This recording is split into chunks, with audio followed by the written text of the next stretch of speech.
How you doing, Jason? Good, Jocko. How are you? Good. I always want to ask you, how's the weather? Hey, buddy. We always ask about that. So it's we're through Christmas and now into the new year, and we're still in the pluses in Canada, and that's a rarity for us. So we're extremely happy on this. That's unbelievable. I've never seen it in the pluses at this time up there where you are. Yeah, you know what? It's kind of a 10-year cycle where it happens and it doesn't. But when the 10-year cycle happens, we're super happy. Well, lots going on in the news and hockey with this, the goal, the lacrosse goal, you guys call it, because it's Canadian name for lacrosse goal, and the Americans call it Michigan move. Well, you know what? The original move was because obviously I'm a hockey guy. The original move is a Michigan move. Yeah. Because I was the first guy that did it, as far as I know, or advertised. I guess TV and internet is getting bigger. So it was the Michigan move for us. That's how we knew it. And it's a talented move, Jocko. I don't know if I could do it. I'd rather score a goal another way, but I guess I would take any goal that bounced off my butt or my skate or anything. Yeah. So I mean, if you got the mitts to do it, I guess why not? Yeah, it was done in college hockey, and the guy who did it, his friend was in another league, and he did it also the next day. So they planned it like they were going to do the Michigan. And that was the first time I saw it. It was 1996. It was the first time I saw it. Yeah. It was all over the news. Every channel had it. And yeah, I don't know. I guess those kind of things were kind of faux pas, back in the day where you didn't do it. And, I mean, not that you didn't do it. I mean, maybe it's just because we couldn't do it or we didn't think of doing it. The game's expanded now in their mindset, but it was one of those things where we called it hot dogging. Yes, that's the name exactly. Hot dog. Yeah. There was a price to pay.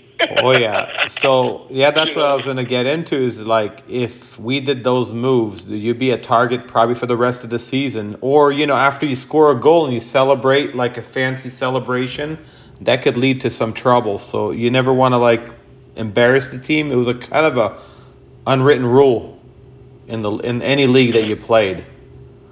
You know what? It was. I mean, there's football celebrates like football celebrates. Mm-hmm. I mean, basketball, they're pretty reasonable in their celebrations.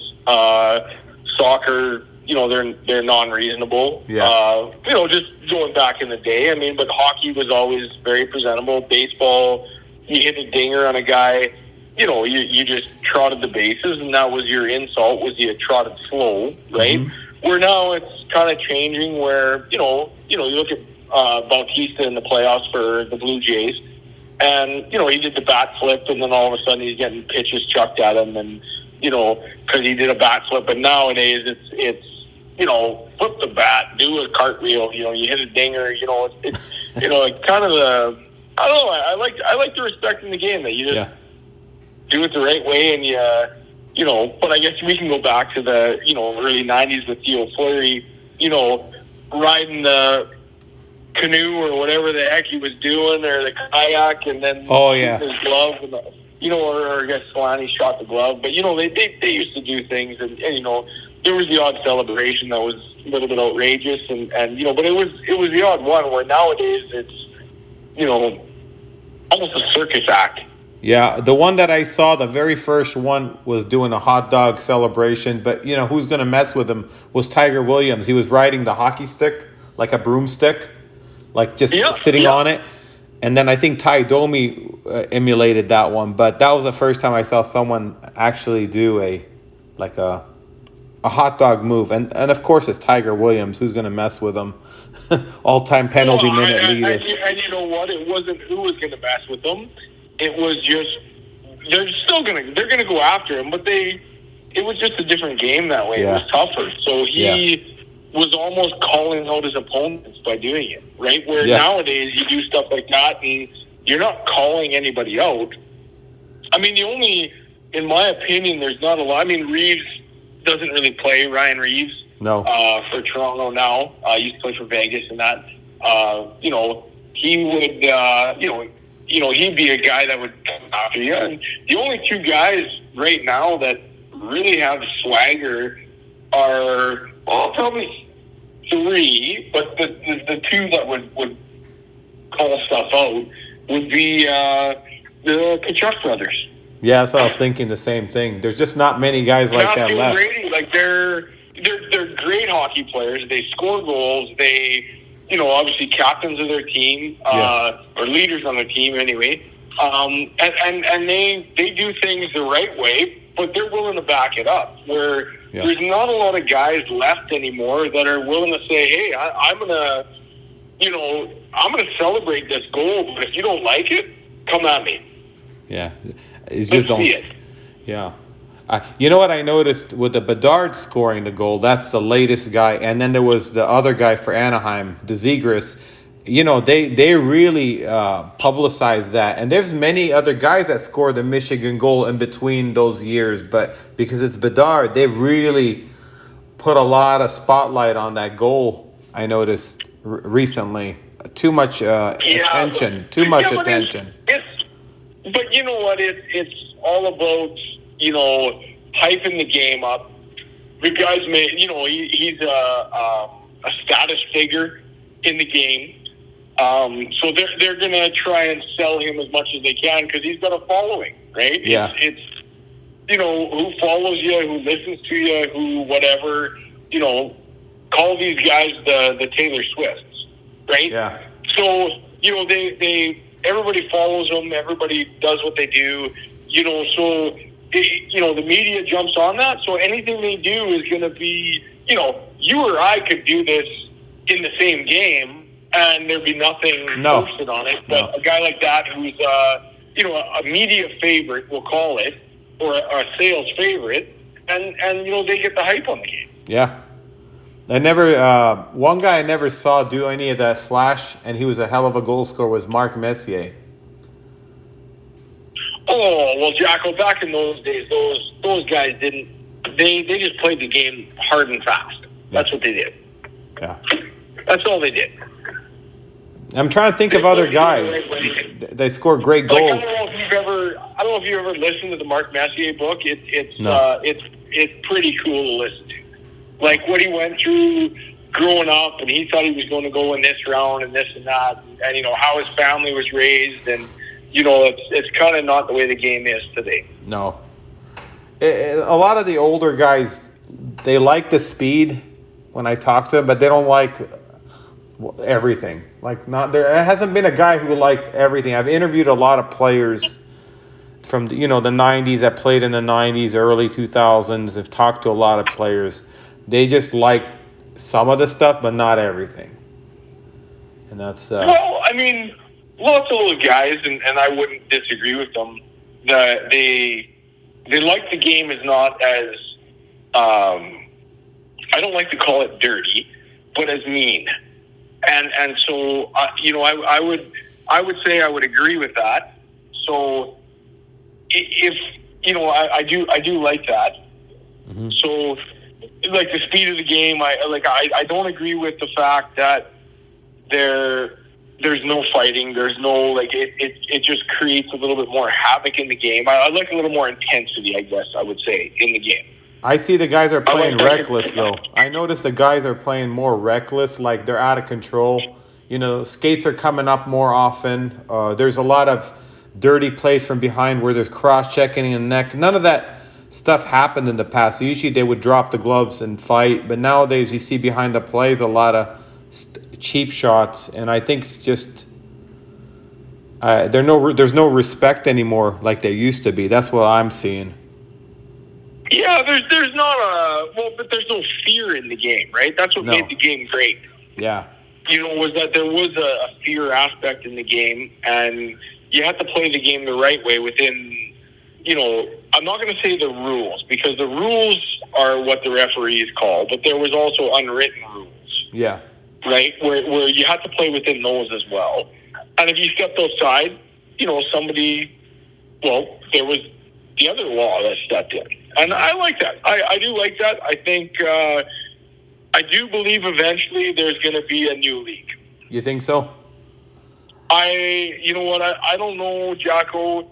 But they're going to add more teams in the NHL, so that's more jobs. But So it's what going are you to going to do? You're going to water it down. it's going to water Water it down. You know why they're adding And more teams, already right? it's watered down. It's already watered down. Do you know why they're adding more teams? I'll tell you why. It's all about the gambling, the betting. The more teams, the more money. 100% it is. That's what I'm seeing. And you know, for me, what I would do is I would go down to an 18-man roster. Mm-hmm. And like, if you want to add more teams, decrease the number of players on the team. Would you go with the less games in the season? They're going to add more games. Well, but then you're just watering. It becomes pond hockey. Yeah. I'm just wondering who's there that's making the rules besides this Batman. I mean, there's got to be some people that are not. They're clueless. Well, no, it is Batman, but it's a business, Jack. It's no longer becoming a sport.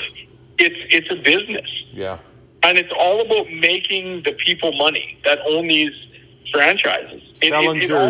Selling jerseys is more important than winning a cup. It's not about the player. It's not about any of that. It's just, and this is where I'm saying I believe there's going to be another league that gets created within. I'm saying within the next 10 years there'll be another league that's going to go up against them.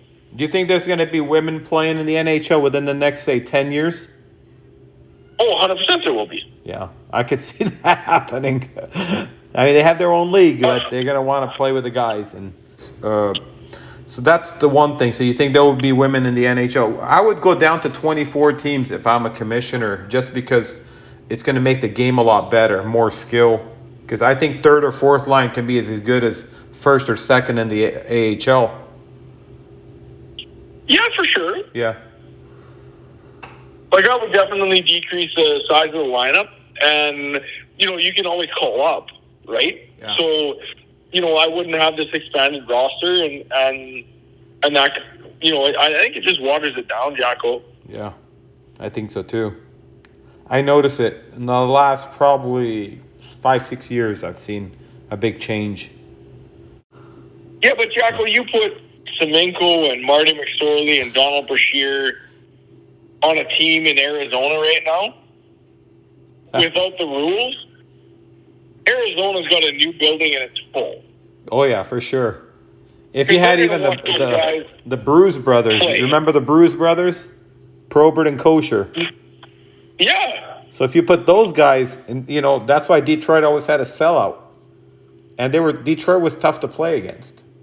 Everybody said. Of course they were, because if they weren't beating you on the scoreboard, they were beating you. One thing I don't like is the trophies at the end of the year. They don't give them to the players that played well in the playoffs. They give them to whoever did good in the regular season, which doesn't mean anything.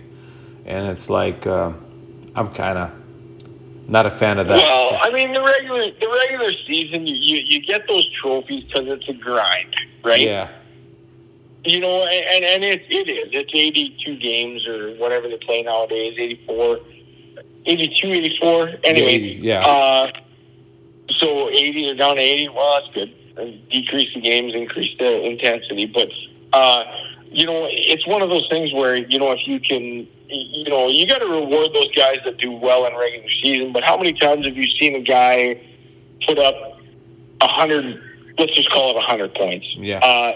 And lead the league in scoring and do jack nothing in playoffs. And that's what I mean. Yeah, so isn't it about the winning the cup? More awards for playoff performers. I think there should be. One more thing, I see this Norris Trophy, this trophy for the best defenseman, but is he really playing defense or is he offense? Because every year it's always the guy who had the most points.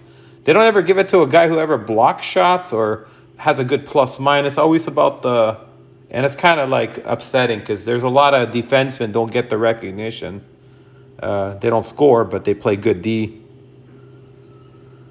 Well, but it's kind of always been that way. Yeah. You can go back to the late 90s, early 2000s of Nicholas Lindstrom, who is hands down I know there's arguments, Bobby Orr and you know, Bork and those kind of guys that were the best of them. But, you know, to me, Nicholas Lindstrom was the all-time best defenseman. But he always put up numbers. He always had a good plus-minus. Yeah. He always, and so to me, I do think they look at what you bring to the game. You know, I wish I remember who won it, but Yossi from... Yeah, but what about a guy like Minnesota. Matty Nordstrom? He played with the Kings. He was great at defense. Never scored much, but he was an effective defenseman. Guys like that never will get recognized for a trophy. It's always offensive, like the way Carlson. What's the guy's name? The guy that's always playing in the offensive zone, defense. Eric Carlson. Yeah, that guy. Yeah. Like there's lots of them. But what's his plus minus, and he still gets a trophy. So it just doesn't add up. Well, you're right, Jack. I got no argument. That's on what that. I'm just don't understand. Why don't they make another trophy for a defenseman? Recognize the best defenseman who blocks shots, because it takes a lot of guts to block shots. Not many guys want to do that. You know, put your body in front of the puck and breaking up plays. You know, plus minus. Well, I mean that's making an actual defenseman award. I think they got to have a defenseman trophy. I really do. It's always an offensive guy who scores a lot, and then I would say that's a great award. Yeah, got to have that. Yeah, so that's the topic, is all the fancy moves, and you know, when we played, I just so unwritten rule kind of to not, depending where you played though. Yeah. Pretty much, Jackal. Yeah, I never saw that in Sweden. I never saw fancy anything. Like, it just never happened. No one ever did that. And they were great stick handlers. Yeah, but Jackal, look at the World Juniors for as many years as I've been watching it. Yeah. Sweden, like, they're, you know, obviously they haven't won in a little bit, but, you know, you watch their players, and like, to me, all these guys that have these moves, and we hype them up, they never pan out. No, you're right. You know, and I know we got the Zegrases, we've got the Connor McDavids now. There's guys panning out, but if you look at percentage of the NHL, why would you want to play that way? Just to get a fan base. You got the internet. You can use that as an advantage for you to bring, you know, popularity. And that's what they do. Yeah. They utilize the internet because they have a fan base, and then that's pretty much how you're scouted now. Yeah. I go to maybe 1 or 2 games a year on average, maybe say 1, right? So I noticed something in the last probably 10, 15 years. I noticed it's like a circus act in the warm-up, and the guys are flipping puck. No one ever did that stuff before. Nowadays, it more looks like you're going to like a Benihana restaurant, and you're getting a show, you know? And it looks like they're flipping a puck on the stick, kind of like the guy flipping the egg on the spatula, if you've ever been to Benihana. Yeah. And I see that. It's like, but that stuff, is it more they're doing it for the fans, to entertain the fans in the warm-ups? Yeah, I think they are. Yeah, so it was a good topic to talk about. Just thought it'd be interesting to share that with everybody and what we see from the past to now. Yeah, thank you for coming on. It's always good to talk about the past and what the history is, and go from there. And thank you for coming on and talking to me. Awesome, buddy. You got it. Much appreciated. You got it. Have a great day. Thanks. You too. Thanks. Okay, thanks. Bye. So I guess we're back. What's going on? Well, you know what, Jocko? You and I had a offline conversation about the game and the changes, and you know my passion about the game and that kind of stuff. Yeah. And you said, well, you know, kind of say it the way it is, and so which I always brush on stuff, but I never give it the way it is, and you said talk on the way the game is, and the way the game is right now. I look at there's two contact sports. Two of them. Football and hockey. That's your two. That's your roughest, your toughest, that's where men are met. And I know that, you might get some comments on rugby and, there's a lot of, nobody should comment on cricket. But anyway, they're tough sports. And physically, contact-wise, tough sports. Every sport is tough. Mm-hmm. But you look at what football's done, they've done nothing. They just continue to play the game. And they're rough, and they've changed some things, and you're going to get that. Well, the quarterback sucks. And did they protect those people? Absolutely they did. Yeah. Which is fine. But what's hockey done? They've taken everything man out of the game. Yeah. They've taken everything out. They've taken all the compete out. They've taken everything, that you or I would know out of the game, and it's ridiculous. It's honestly, that frosts me. Yeah. It does. And, in all talking and everything, you got to be all coy and conversational and all that kind of stuff. But if I'd like to see the gloves come off. I do too. I like and it. You know what I think's happened? It kind of reminds me of the movie Slapshot 2. If you remember, Slapshot was old-time hockey, and it was good hockey. And then Slapshot 2, corporate got into it, and they wanted to buy the league so they can turn it into a family event. And they wanted, they're trying to change everything, and it's not the way it's supposed to be. Just leave it the way it is. It was going good. Just like Bettman's trying to do to the game. He's ruining the game. You listen to a lot of the guys talk, and they're getting a lot more vocal, saying, hey, we like these guys. We like it that this guy stood up for us. We like it. Like, they're discreetly trying to plant the bug in the ear for everybody that, hey, as a hockey player, we appreciate these guys willing to do this. Mm-hmm. Yeah. I would have a heavy, Jack. I would honestly, if I was coaching a team or general managing a team, I'd have a heavy in my lineup. I'd have 5 of them. What do you need 5? Nobody else one has for each line. I'd One for each line. It draws more fans to your game, and people like it. No, I'm not saying goon it up, but I'm saying I would just start with 1, Jack. I'm not saying goon up the hockey. Have one guy that's your police officer. Semenko used to be one for the Oilers. McSorley. That's what I'm saying. Dave Brown. I might even put a badge on his jersey. But that's what I'm saying. It's Evander Kane on national television. His line, and I love the line, and stuff broke out, whatever, and his line on TSN was, if you fuck around, you find out. And sorry for those listening that are younger, but that was his line. And it was like, you know what, if you really want to come at my guys, I'm here to stand up. Yeah. And I loved it. I absolutely loved it. And I was like, you know what, that's the way the game's supposed to be played. So there still is the odd guy in the game that plays the game the right way.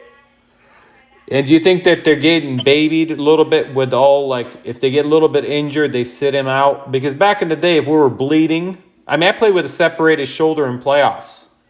I could even pass the puck, but I had to play. And today, that would never happen, probably. I don't know.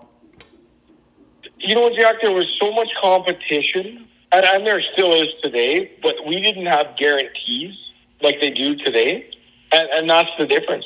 Yeah. In our day and age, they would replace you at the blink of a hat. Nowadays, they're so complacent in what they select. Yeah. You're there. Your contract is so airtight. Kids got agents from the time they're 10 years old.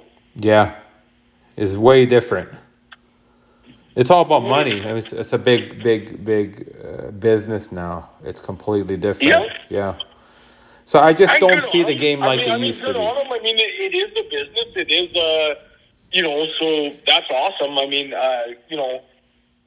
I would definitely not promote somebody to get an agent, or if they're a good quality person and going to represent you the right way, and it's not going to cost you an arm and a leg, Sure, man, go down that road. I wouldn't not hesitate to do that. But it's such an intertwined community now. It's really tough to understand. What would you rate the league at from 1 to 10? 10 being the best.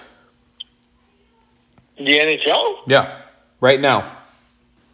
Well, Overall, with everything, with all the stuff we talked about, what would you rate it? well, I mean, it is the best league in the world, so I would rate it a 10. From an entertainment value, I know it's the best league, but what I'm saying is with all the stuff going on and the stuff that we don't like, what would you rate the NHL at from 1 to 10?